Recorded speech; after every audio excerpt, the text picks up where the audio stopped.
This video is sponsored by Squarespace, the amazing all-in-one website platform that makes starting, managing, and growing your brand an easy and unique experience.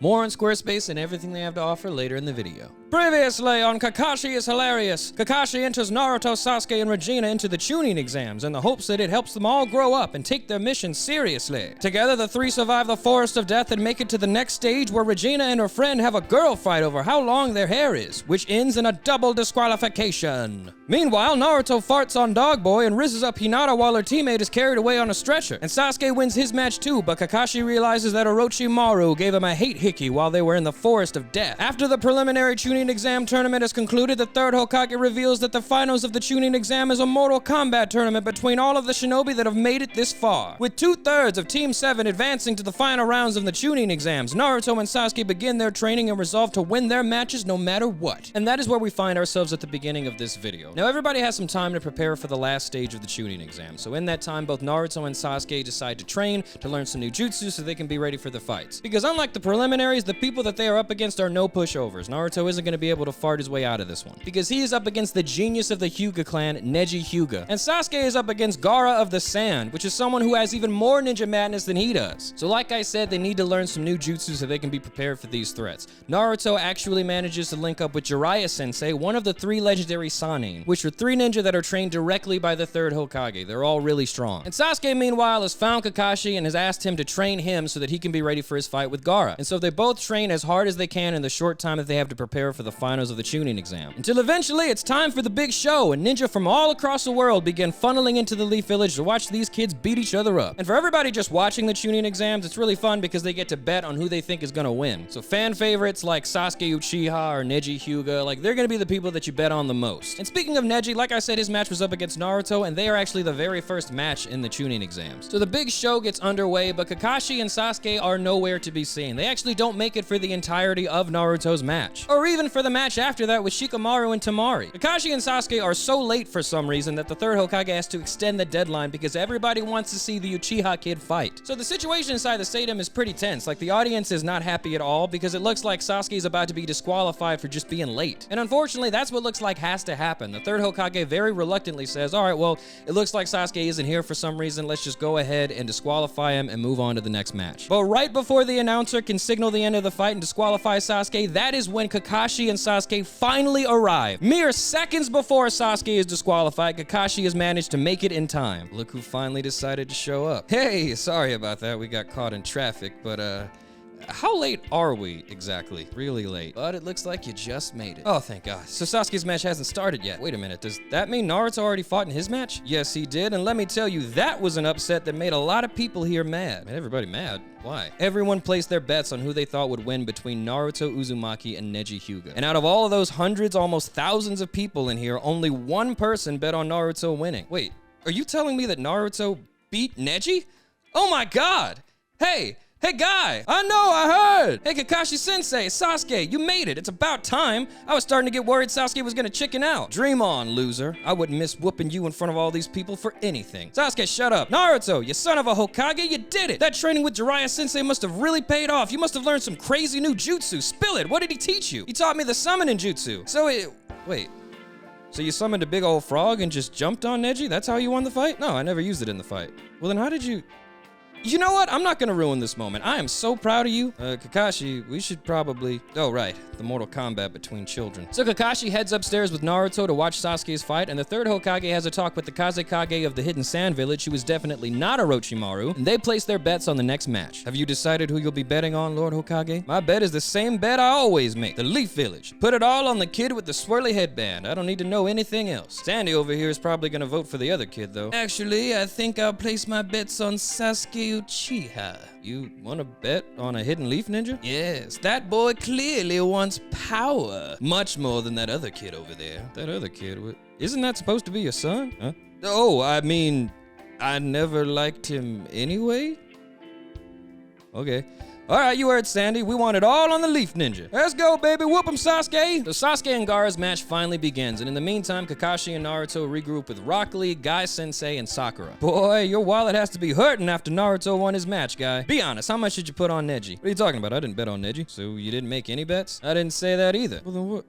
Wait a minute, you're the one person in this stadium that bet on Naruto? That's right. You bet on Naruto over your own student? Why would you do that? Because, Kakashi, some of us like to root for the underdog. Not everybody has magic eyes in this crazy, messed up ninja world. Sometimes it's nice to know that somebody believes in you. So the fight between Sasuke and Gaara starts to heat up, and Sasuke needs to find a new way around Gaara's sand defense. And that's when he starts to use a jutsu that surprises everyone. What the hell?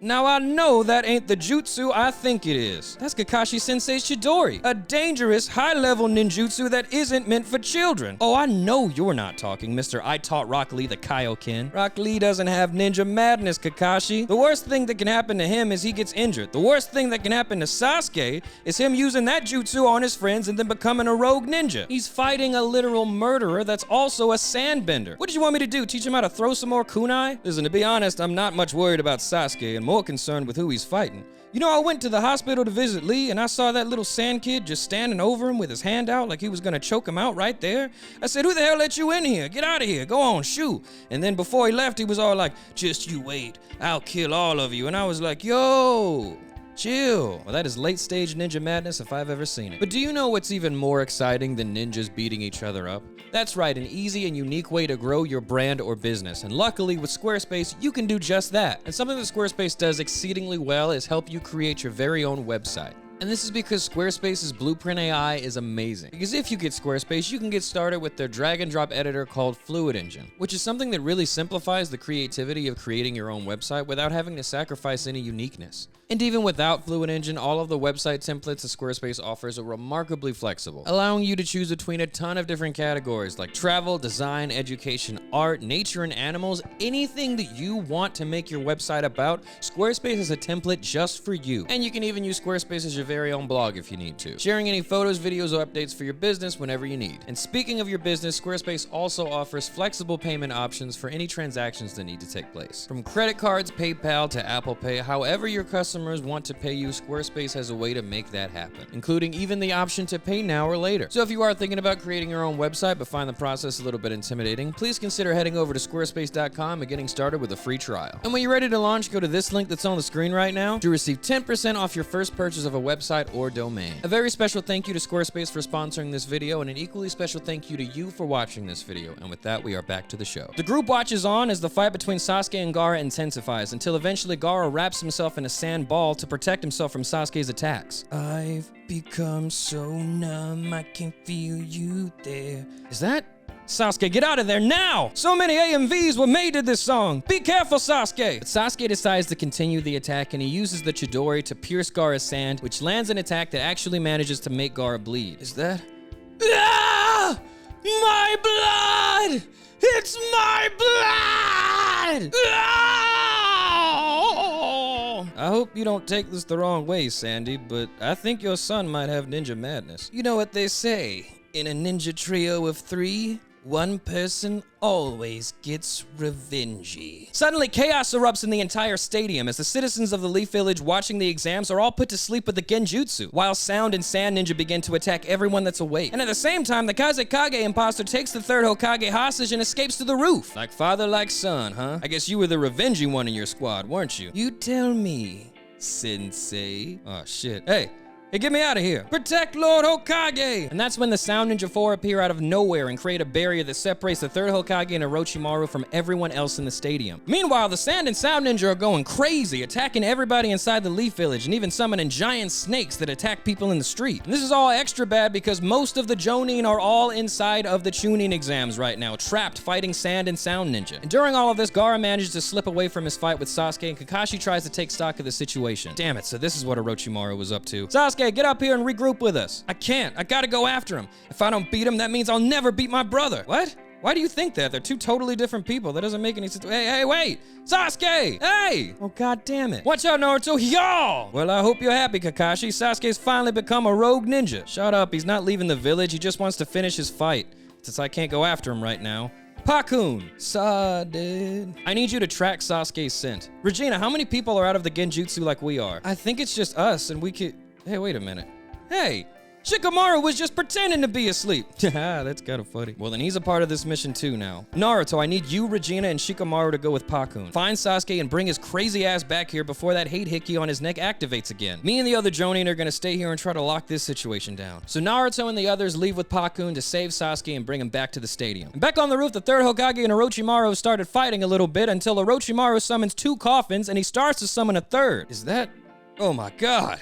I gotta stop that last one. And the third Hokage manages to stop the last coffin from being summoned, but unfortunately, he's still in a lot of trouble. Because out from the 2 coffins that were summoned comes the first and second Hokage. Hiruzen? Is that you? What the hell? Why am I alive? I swear this better not have anything to do with some uppity Uchiha. Oh my god. Please don't tell me you about to jump me with ninja zombies. This shit getting out of hand. Hey! Anbu Black Ops, why the hell isn't anyone in here yet, man? Help me! We're trying, Lord Hokage. The barrier's too strong. Y'all are sorry. Like, is that just a prerequisite to joining the Anbu Black Ops? Do you have to be incompetent to put that mask on? So the third Hokage starts what is definitely the most difficult fight of his entire life. Because Orochimaru is one of his students, making him one of the legendary Sannin, a very powerful ninja. So he has to fight Orochimaru and 2 former Hokages. And meanwhile, in contrast, Kakashi and Guy are having a much easier time. They're basically just goofing around down there, playing games to see who can beat the most ninja. All right, that's 1 more than you, Kakashi. I win this round. But seriously, we should probably head up to the roof to help the Hokage. Nah, I'm sure he'll be fine. Let's just stay here and lock this floor down. You don't think he needs any help at all? He's always talking about how this generation should go through more serious situations to get stronger, making me go on B-rank missions with a bunch of children in the land of waves, and making a bunch of kids Hunger Games each other in a forest of death. This is exactly the type of dangerous, unsanctioned ninja shit he says we should all be prepared for, so let him be the example. Well, I still think we should try to help. Why? I hate him. Kakashi, if Lord Hiruzen dies, who do you think they're gonna get to be the new Hokage? I don't know, they'll probably get Jiraiya or maybe Tsunade to do it, you know, one of his students. You think that the village elders would let a woman with a crippling gambling addiction or a creepy old homeless man that travels the world peeping on women while they bathe become the leader of the Leaf Village? That's what you think. Okay, then they'll probably just get the strongest Jonin in the Leaf Village to do it. And who do you think that is? I don't know, it's probably well, there's oh my god. You finally starting to understand what I'm saying? The strongest Jonin in the Leaf Village, that isn't me, is it? I mean, it's either you or me, and I can't use ninjutsu. So... Guy, we have to save the old man. So back on the roof, the first Hokage and the second Hokage continue beating up Hiruzen. And it really has been like a solid 30 minutes of him getting his ass beat. So while he is tied to a tree with the first Hokage's jutsu, he decides to pull out his trump card by summoning the Monkey King Enma. Try to jump me, huh? I'll show you. Get over here, Monkey King Enma. I'm Monkey King Enma and I want all the smoke. Oh, hell no, you can send me back. Get in there, Enma. Mix them up. No, I'm not going over there. You crazy? And why are you even fighting the first and second Hokage? Like, what did you do to end up in this situation? And what the fuck? Is that Orochimaru? I told you we should have killed him. He's evil. They were summoned with Edo Tensei by Orochimaru. Neither of the Hokage are at their full power. He could never control that much chakra. They must each only have a small percentage of their power. Well, how much percentage are we talking about? Because even if they both only have 10%, then that's still 20% of an ass whooping I don't think we want to take today. Enma eventually relents and transforms into a staff for Hiruzen to fight with. And Orochimaru pulls out his own sword and joins the fight against Hiruzen. And Hiruzen definitely puts up a better fight, but they're still jumping him. And eventually Orochimaru beats him to the ground. And that's when the third Hokage and Enma do a surprise attack on Orochimaru. And while Enma grabs him by the throat, the third Hokage uses paper bombs to take out the first and second Hokage. They're ninja zombies though, so that's not enough to take them out of the fight, unfortunately. And Orochimaru even manages to escape Enma's grasp. And once Orochimaru is free, he continues to taunt Hiruzen, laughing as he pulls off his face to show Hiruzen the horror that's underneath. Behold, Sensei! What am I looking at? What's going on? Your worst nightmare, Sensei. I finally did it. I have changed bodies. Okay, alright, so what do you, like, have a jutsu that you're about to do, or? I'm just letting you take it in.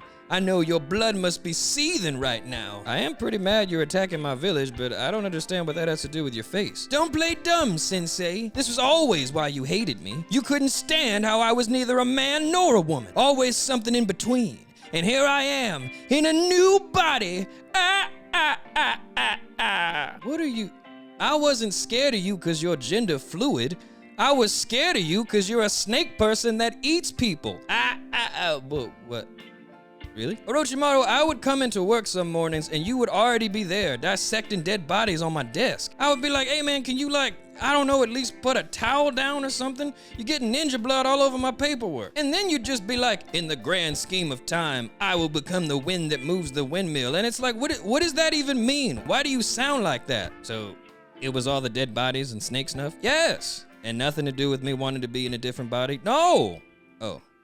Well, I gotta be honest, that was what I was mainly mad about, but I'm still gonna try to crush the Leaf Village. And that's when Zombie Kage uses his wood-style ninjutsu to cover the entire roof in trees. And while he's backed into a corner, Hiruzen thinks about how he let Orochimaru go all those years ago, and how everything that's happening right now could be seen as a consequence of his mercy for his former student. And after thinking about that past failure, Hiruzen begins preparing the Reaper Death Seal. And the Reaper Death Seal is essentially a double-edged sword. You can maybe beat anybody that you want, but it's gonna come at the cost of your own life. And the specifics of the Reaper Death Seal are even more gnarly. You basically pull someone's soul out of their body and seal it inside of a pocket dimension. And the way that pocket dimension is described is you're forever in battle with all of the other people stuck inside of that pocket dimension. So it's basically hell, to be honest. So yeah, super handy. You probably could beat anybody with this jutsu, but the drawback is whoever performs the jutsu, their soul will be sealed inside of that dimension as well. So while Hiruzen is preparing the Reaper Death Seal, he thinks about everything that he's been through and everybody inside the village that he wants to protect. And then he grabs the first and second Hokage and begins to seal them away. The Reaper Death Seal.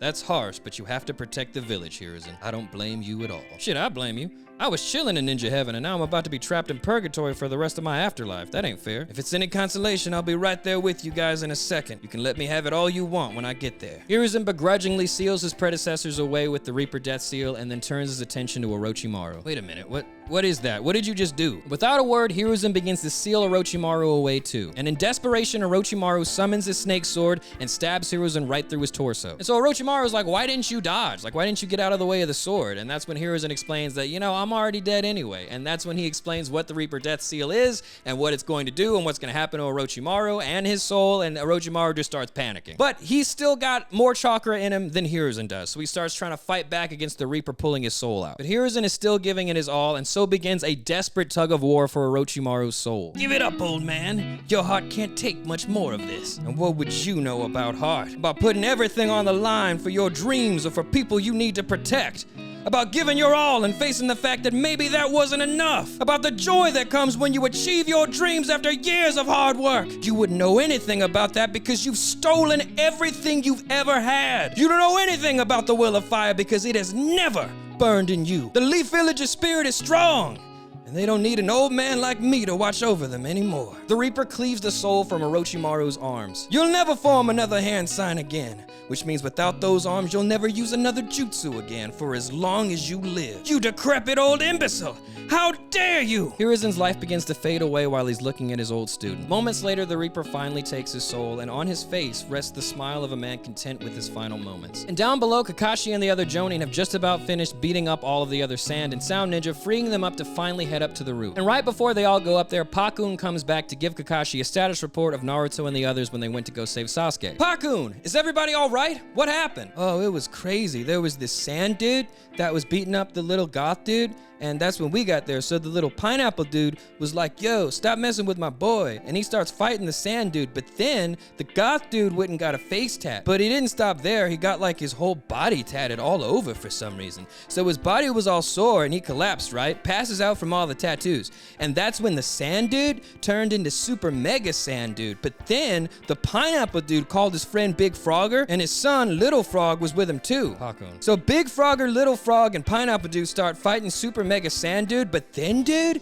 that's when the pineapple dude turned Big Frogger into a fox, dude. Pakun. So Big Frogger, Fox dude, and Sand dude start scratching and biting each other, and that's when the pineapple dude, Pakun! What, dude? Just tell me that everybody's okay. Oh yeah, dude, they're fine. Meanwhile, dejected and upset over the loss of his arms, Orochimaru tells his cronies that the mission is a failure. Go ahead and release the barrier so they can get out of there. Kakashi and the others notice that the barrier has been undone, and they begin to make their way up to the roof. But that's when Baki of the Hidden Sand Village and a member of the Anbu Black Ops approach them. Hang on a second, fellow Leaf Ninja. We shouldn't go up there right now. What if letting the barrier down is a trap and there's more enemies up there? You gonna see all these Sound Ninja laying on the ground? If there are any more enemies left, they're gonna get exactly what these ninjas got. Hang on a second. Why are you standing next to a Jonin from the Hidden Sand Village like you guys are best friends? And why the hell are you down here instead of helping the Hokage with the rest of the Anbu? Well, your voice sounds familiar. Are you that guy that was pretending to be a genin in the Chunin exams and snuck into Sasuke's room when he was in the hospital?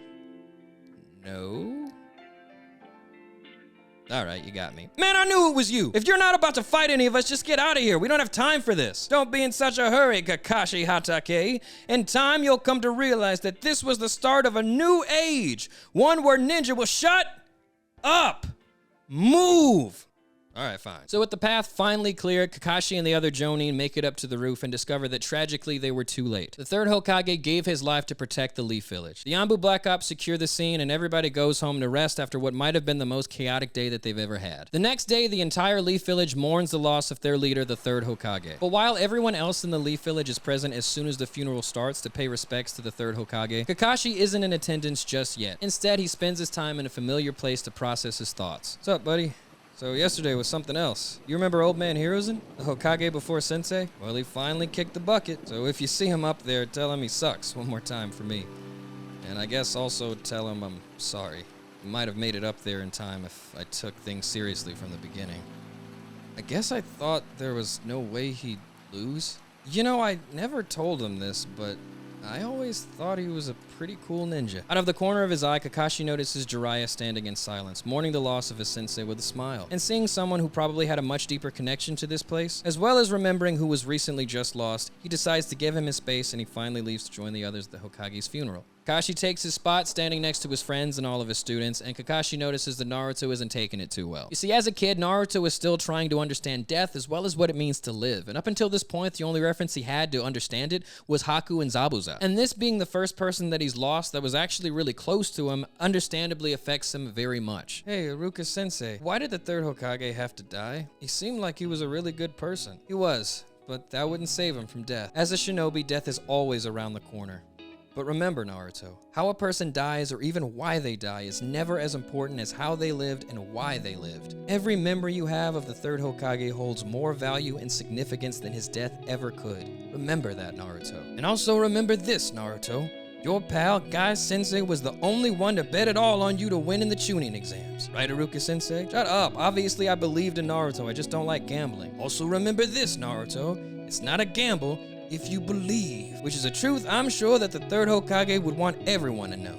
Isn't that right, Kakashi? Yeah, I'd say so. And with that, we finally come to the end of one of the most exciting parts of Naruto, the time where Orochimaru crashed out and tried to destroy the Leaf Village. And I gotta say, if I was a ninja in the Hidden Leaf Village, or even just a citizen of the Hidden Leaf Village, and while all of this was going around, there's giant snakes everywhere, there's Sound and Sand Ninja going crazy, the Hokage was assassinated, there would be absolutely no way that I would ever be a part of any campaign for leniency on anybody a part of this. The Sand Ninja, the Sound Ninja, everybody would have to be held accountable for this nonsense. I think it is hilarious how the story progresses because we're just gonna witness Christian levels of forgiveness for all of the people involved. I think that's bullshit, to be honest. I'm still pretty mad at all this, like, you know, this is years after the fact. I'm still mad at what all these people did, but whatever, I'm getting ahead of myself.